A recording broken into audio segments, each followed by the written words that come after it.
Hi there, and thank you for clicking on this video. We're going to be covering the Grimoire. This is a re-record from yesterday. YouTube didn't like the name of the book, so we got something special. Renamed it. We'll get it done today. So the Grimoire is the quest weapon from Whispers in the Wall. Um, it's it is either the most broken weapon utility-wise in the game, or it is a lackluster DPS weapon. You can get pretty decent weapon damage out of it, but you're gonna have to mod pretty heavily into a really resource heavy build. But you can get it done. So this weapon, it has two major qualities about it, and one is infinite ammo. Never gonna reload with this. Uh, and two, it has a unique set of mods associated with this. And if you've played other games, uh, the easiest way to think about this is that it's more like a relic or a pendant that you would normally carry. So say like in I don't know, like Diablo, you were like a caster class, and you had like a main hand and an offhand, and the offhand was like a relic that you would carry. This would be the equivalent of that, where it can provide very, very strong buffs, and potentially slowly stacking debuffs, uh, as well as utility. So let's look at the builds. We'll do a new bro build because obviously you can get this weapon on the regular star chart. Most of the missions that you're going to be using this with, obviously the quest isn't incredibly high level. So you could get this before, say, like doing Steel Path. So there'll be a new bro build today. And into something that's a little bit more utility oriented for higher level content, if you will. So we got YouTube's 12-incher here, the Grimoire. This is going to be the new bro build. The rarest mod here is going to be the Tome mod. If you don't have it, obviously you can't equip it. Basic DPS build, just trying to get some damage on it, take advantage of the fire rate a little bit, so you can run, uh, your Whispers in the Wall bounties. So, as with most builds for DPS, base damage, Hornet Strike, crit chance, crit damage, fire rate, and also accelerated isotope. Most of the enemies that you care to kill that have are going to have a hard time killing that aren't trash mobs in the new bounties are weak to radiation. So obviously we're going to want to slot that while pushing into the fact that this weapon has an infinite magazine. So fire rate isn't going to be a concern as far as like ammo economy. Sure shot just to get the status up. A lot of our damage is coming from a dot, so obviously more status is more better, right? And convulsion, this is a electric only weapon. It contains no IPS whatsoever. Um, so convulsion is going to be our main damage source, uh, and this is just leaning more into the strength of the electricity proc. Very basic, and if you happen to get it, obviously you have the ability to run any of them. But Crawcanical is a very well-rounded mod. Enemies have a 12% chance to drop a universal orb on death. If you're still on the star chart and you haven't done Steel Path, this is a really good option. This setup would be for the new enemies and the bounties. As you level up in terms of what enemies you're fighting, you start getting into Steel Path. Once you get over to like actual missions and you're not doing the new bounties, I highly, highly recommend a corrosive setup with heat. So you would swap this out, isotope would go away, and you would do something like a heat build. 60/60s.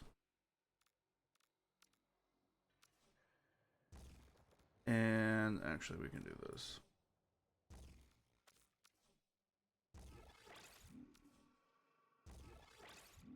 So, corrosive heat. And when you get the chance, farm up Cascadia Flare. So when you get to Cascadia Flare, and as you're doing arbitrations, your next upgrade would be a direct upgrade to multi-shot. So Hornet Strike would get replaced. And then it would be kind of something where you would need to think about getting like an Exilus mod. I would recommend, especially against the Grimoire, you could either go Volcanical,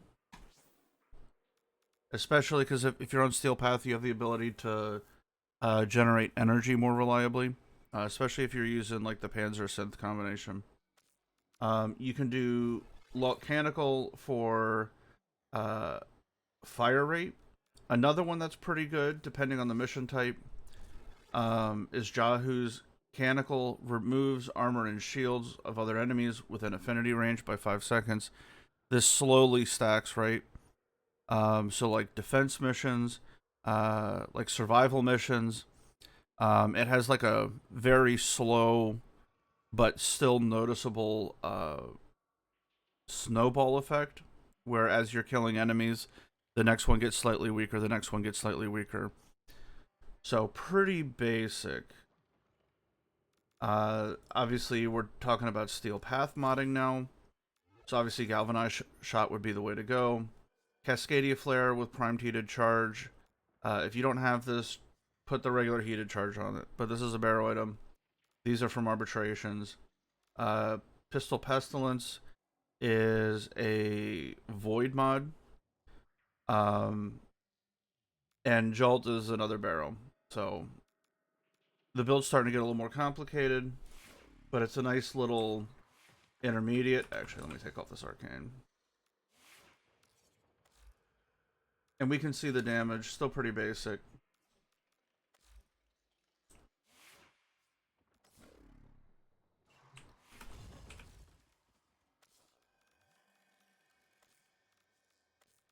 Take off Steel Path, find something tanky.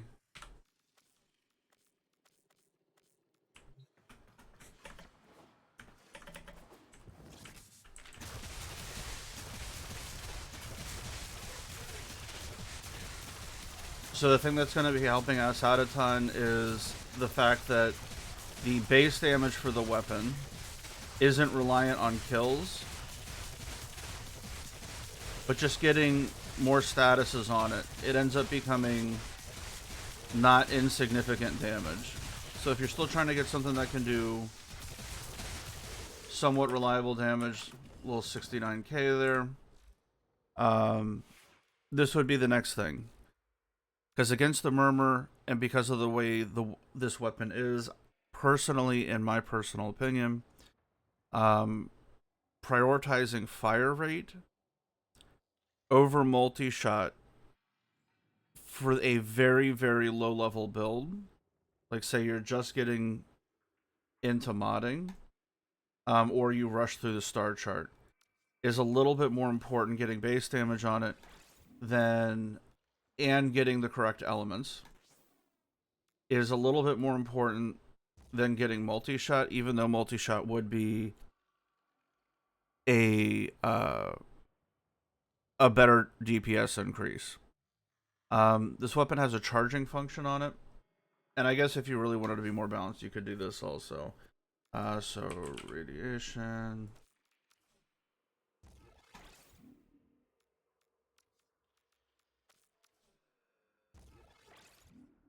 status, again, we're just putting the same build back on.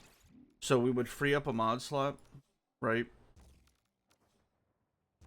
And multi-shot would go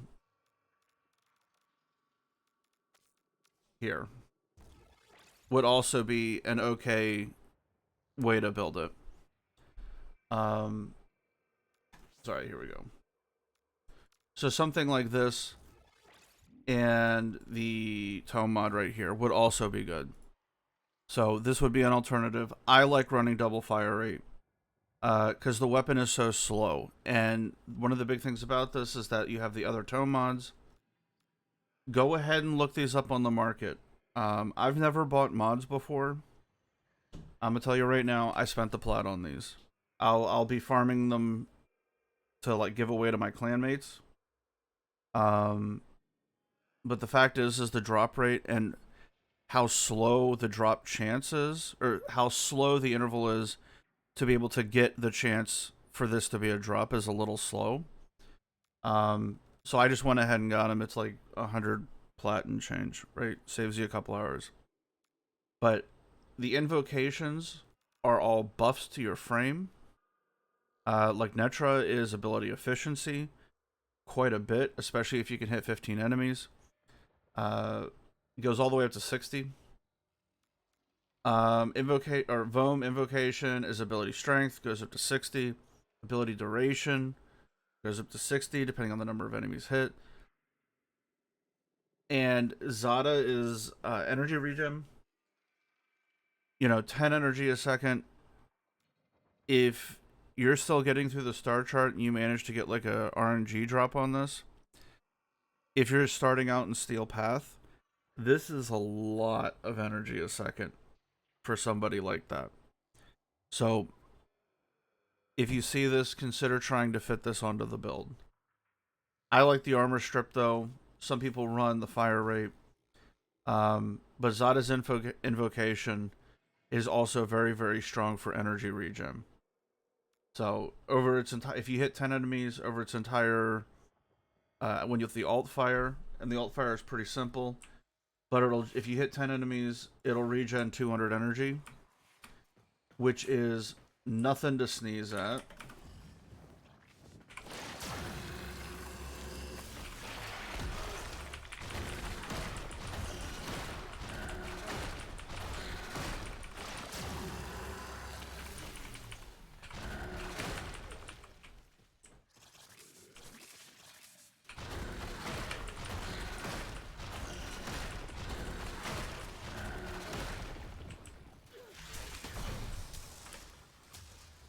Alright, so we got our energy drain. Now we can see how fast it's coming back up.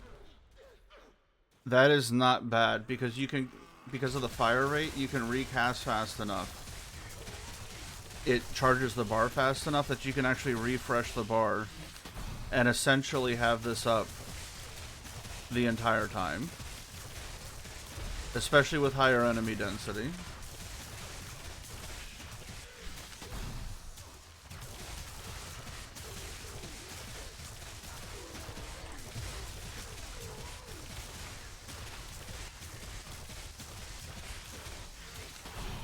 So as far as utility,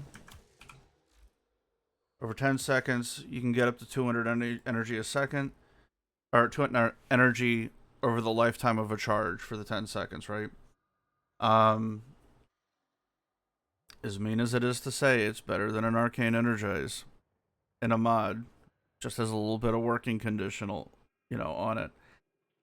So the build's pretty simple. Mod for the weakness of the enemy. And just make sure to utilize the alt fire. And that's going to be the biggest thing in terms of getting used to this weapon. So let's go up to the, I guess, more expensive mods. We're going to incorporate, Exilus slot, incorporate Arcanes. So it's basically, obviously you're not going to have the Riven. Secondary Encumber is the way to go. It works on this weapon. This is the biggest base damage boost you can get without incorporating like a buff, like from like a frame. But Galvanized Shot, it's additive. So the more statuses, even though the chance of like 10 stacking your statuses, it's not going to be like a compressor or like a new core. But even just getting one of those statuses will give you a DPS increase by providing a stack for Galvanized Shot. I'm not able to do it because of my modding situation, but I would say Hornet Strike goes here. But because I was able to unveil this Riven, I generally either run just Galvanized Shot as my sole DPS or my soul base damage increase and run velocity and literally just bullet hose the enemy, it feels better, uh, in my opinion. But you could put precision on it, and that's why I had it on before. The DPS is significantly impacted before you start getting stacks on your galvanized mods, because it's 300 base damage right off the rip. So for me, this is like a 3-stat lethal torrent, but it's modded to deal with the murmur, electricity, it's weighted. And for this build, I would do precision. Again, dealing specifically with what the weapon was meant to deal with. So the same philosophy as before. All the same stats are getting buffed. It's just it's slightly different mods. Instead of Gunslinger, it's Lethal Torrent. Galvanized Diffusion for more multi-shot. Galvanized Shot for additional status chance. And the direct damage increase. Encumber to debuff the enemy, boost our damage through RNGing procs at a ratio to status procs.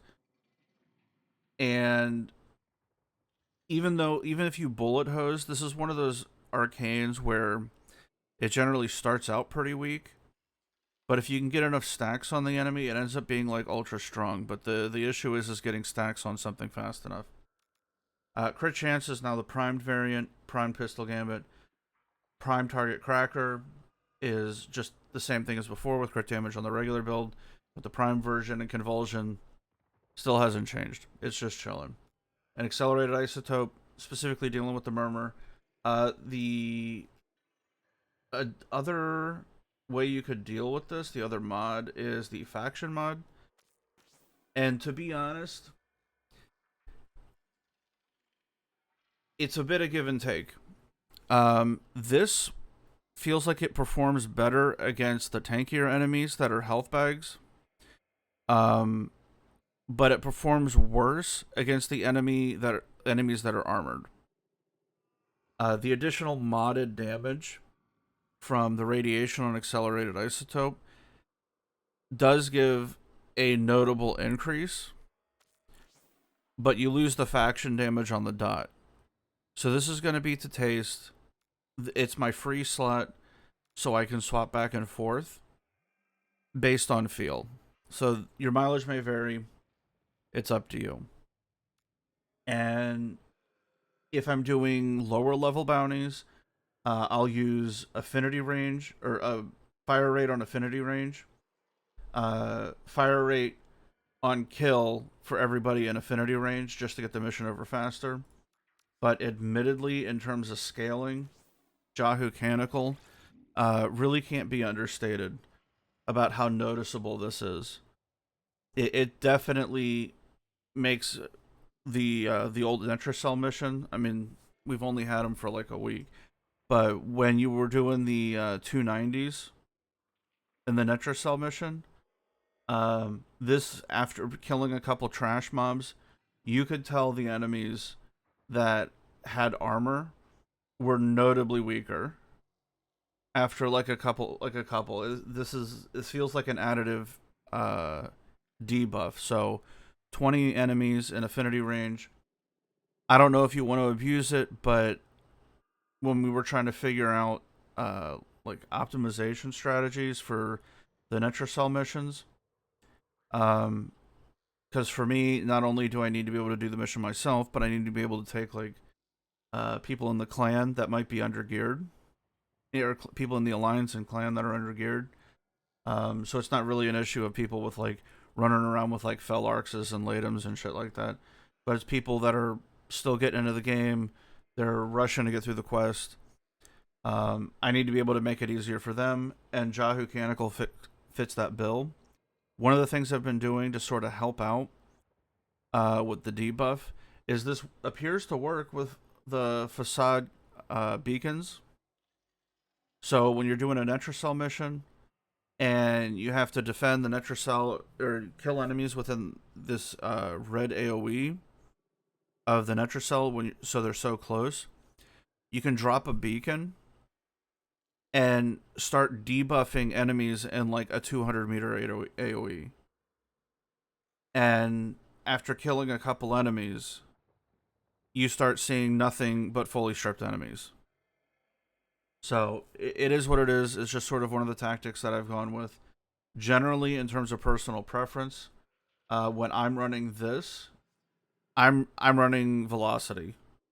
Sometimes I run velocity and precision depending on the frame. Um, but fire rate, this weapon needs it so bad. Bonus points if, obviously, for frame specific circumstances, like say you're using Zephyr, you're obviously not going to take the base damage. Take velocity. If you're using Gauss, you have the choice of either. Obviously, running velocity on a fully fire rate built Grimoire is kind of fucking hilarious. You know, if you have an infinite mag, you might as well abuse it, right?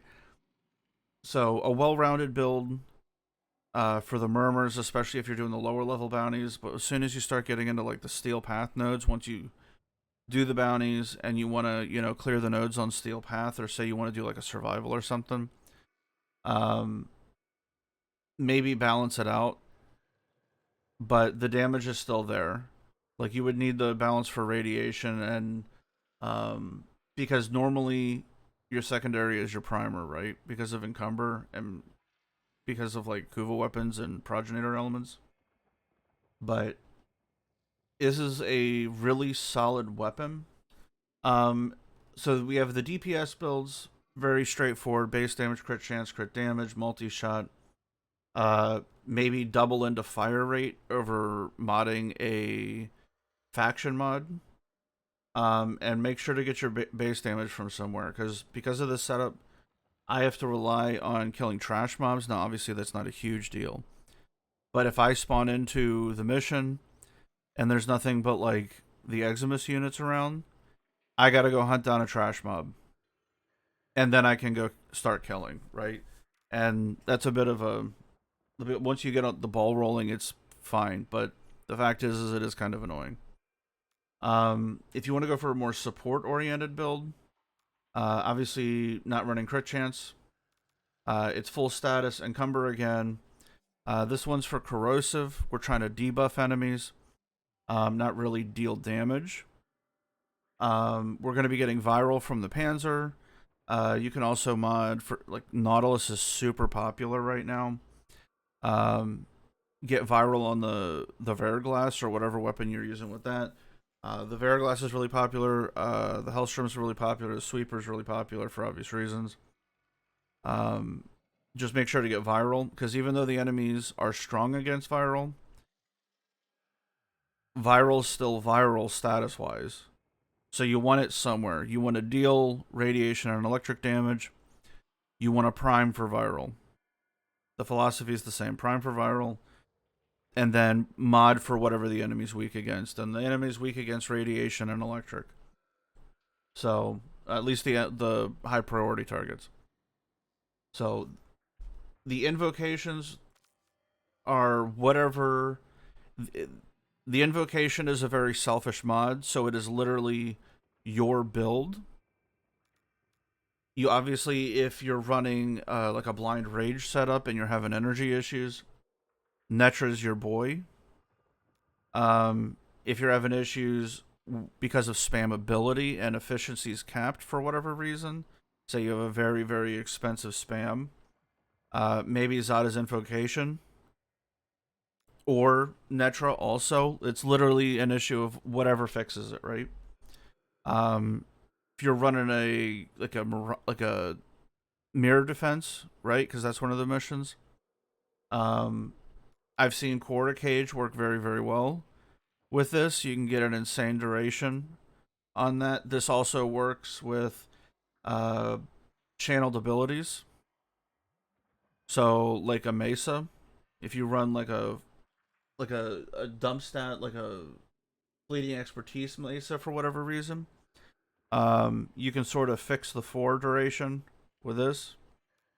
Canonical is very utility oriented. And obviously it's a canonical, right? Oh, Voam. Okay, let's do Voam. If you need strength on the frame, same thing. The general buffs for ability, efficiency, and duration are all plus 60, so very, very strong. For the canonicals are basically like team buffs. And the general use one I would say to start out with would be Canonical. It's a universal orb on death. And you would need a reason to not be on this. So if you get this, this is like the go-to in my opinion, and you need a reason to take it off. Like say the team lacks armor strip, right? Then you would go to Jahu, but you would start out with Kra. And then the shield and recharge rate.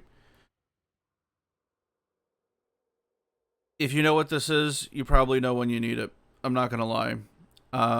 If you're trying to do like a shield gate setup, but you don't have room for like proper shield spam, and you're trying to get like a Aegis going, fast deflection and this stack incredibly well.